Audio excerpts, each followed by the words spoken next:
Want to be sure you are getting the most out of your retirement? For all the years of your retirement?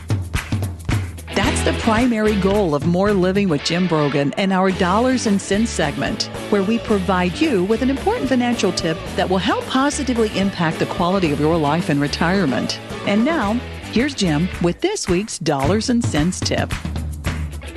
What do we make of the recent stock market correction, and how should we feel moving forward? I get asked that question everywhere I go because of everything going on with the stock market and how it's reacting to the news coming out of Washington, D.C. And first, I want to give you my analysis of what's going on, and then what should you be doing about it. There is the potential that this, let's call it the Trump reset, short-term pain for long-term gain.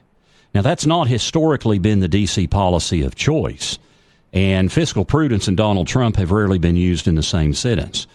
So on the one hand, we've got, the tariffs and the potential trade wars, which many economists are concerned about. We've also got DOGE, where DOGE is kind of taking a hacksaw in trying to cut government waste and shrink the deficit. Now, in the meantime, though, we got the global issues. Trump likes to be a deal maker. He's pushing for peace in Ukraine. He's looking for increased supply from OPEC. He wants to flood the market with oil, which could decrease inflation. Peace could lead to prosperity, and it certainly reduces risk premiums on investment. Trump is also wants a weaker U.S. dollar, and Trump or Biden both want a weaker U.S. dollar, but Trump even more so because it allows us to increase our export competitiveness for U.S. goods and services. And then he also wants lower rates, decreased demand, lower commodity prices, especially oil, a weaker dollar, a better fiscal picture. An increase in market uncertainty could push rates lower and accelerate the Fed's cutting cycle. So we kind of see some potential for some real headwinds here. We also see some potential for tailwinds. And so how should you be reacting to this? I think it's important to understand our markets historically.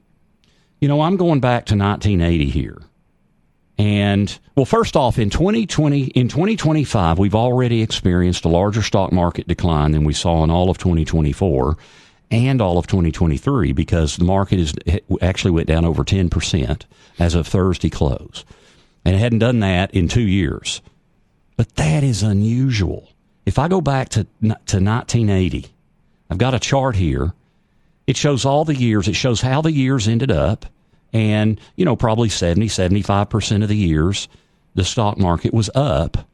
But the average decline was a 14% decline every single year.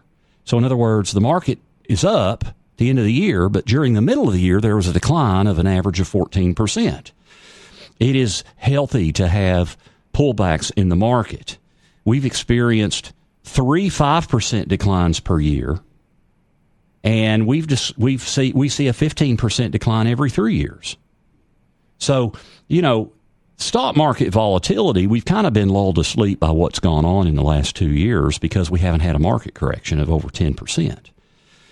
And now, short-term volatility is a toll to long-term compounding of your investment. If you try to time the market, you've got to be right twice, when to sell and when to buy back in. And many times the best days in the market happen around the worst market days. So it's so important to be invested on those big market swings that are up. That means we're also going to be invested on the downturns. But over periods of time, at least 5, if not 7, 8, 10, 12 years, markets give us the greatest ability to compound capital and beat inflation with our money. The thing is, we have to have time. So we shouldn't be depending on our more risky assets that we invest for growth. We should not be depending on those in the short term because it's unpredictable. Those should be long-term investments. So even if you're getting close to retirement or retired, your at-risk investments should be invested where if we saw a market or when we see a significant market downturn, you don't have to touch your market investments until it recovers. You're going to need at least 5, if not 7 or 8 years. And so it's important to understand time horizon. Don't get too focused on the short term. Create a financial plan that provides short-term stability and allows your risk assets to grow for the long term. That's our Dollars and Cents segment for this week. You can find this week's Dollars and Cents segment and others by visiting BroganFinancial.com.